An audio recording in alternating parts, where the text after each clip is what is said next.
This area here with a white apron, and she saw John throwing skipping stones into the creek, and when she yelled to him, he fell into the creek. And Mrs.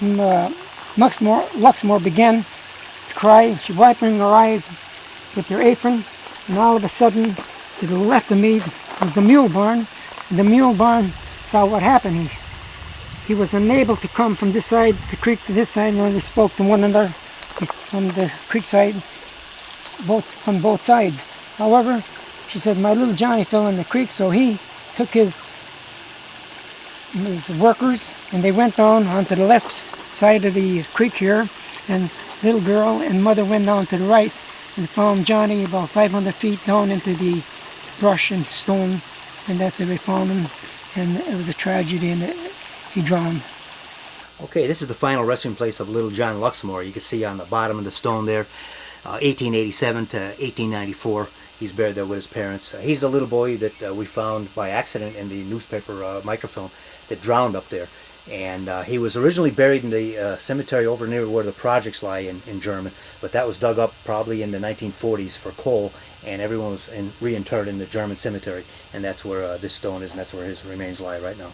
So some of those people who died in Edgerton and were buried there, they lived there because of coal. In a sense, they died around the coal industry, but in another sense, Dale, the coal industry affected them after their death. That is correct, yes. Because they moved everyone from that cemetery about a half a mile away to the German cemetery where they all lie now. And the reason for the move again was? Coal companies wanted to mine the coal underneath the cemetery, so they paid to remove all the strip bottles. mining. So strip mining, the coal was more valuable in essence than the cemetery. Apparently so. What you're looking at right now was the main street in Edgerton, called at one time A Street. It's hard to believe looking around here now, but at one time some 300 families lived in this area. Dale, you're standing in what looks like a pit, but this is actually a very important landmark here in what was Edgerton. This is the foundation, what's left of the foundation of the school.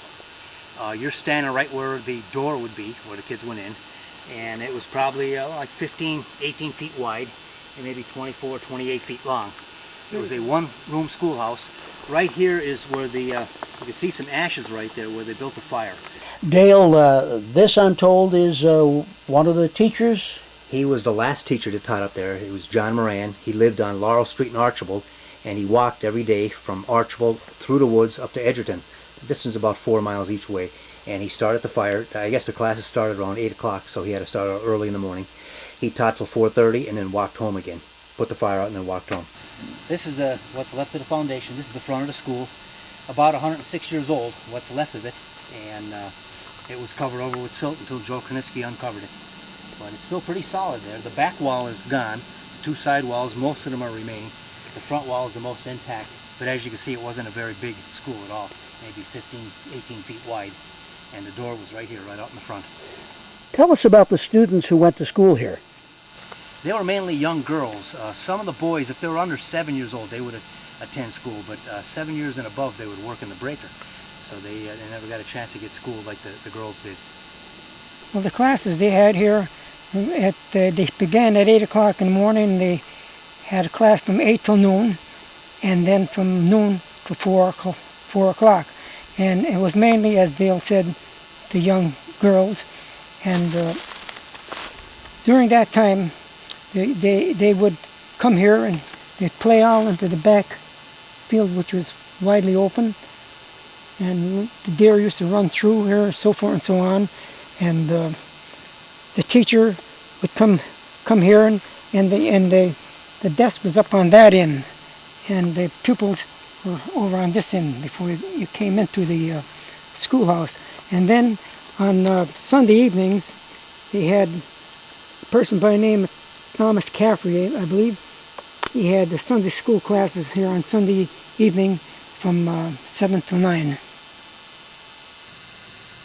This is the very wall in front of which those band members would have been standing. This is all that's left of the foundation of the Edgerton Company store. The foundation you see here at one time held a railroad trestle. The trestle that carried the rails, that carried the coal out of the town of Edgerton.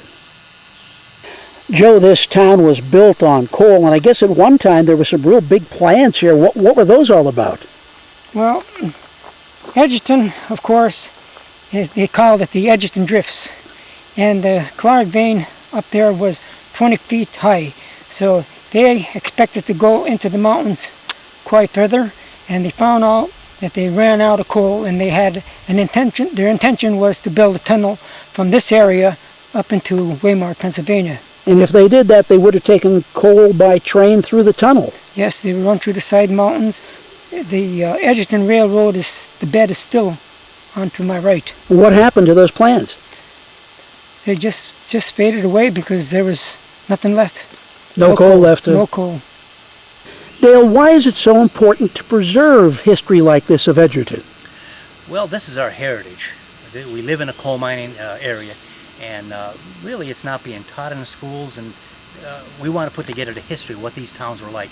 This is one of many coal mining patch towns, and if we put this together, people could learn what it was like, how tough life was back then, how really easy we have it nowadays. I mean, they really lived a tough life then, and that's what we're aiming to do, putting this history together.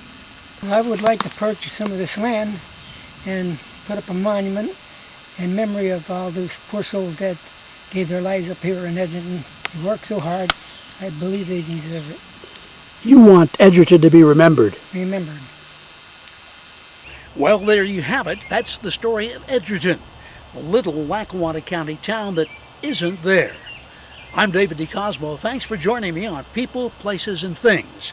Until we meet again, here's hoping all your news is good.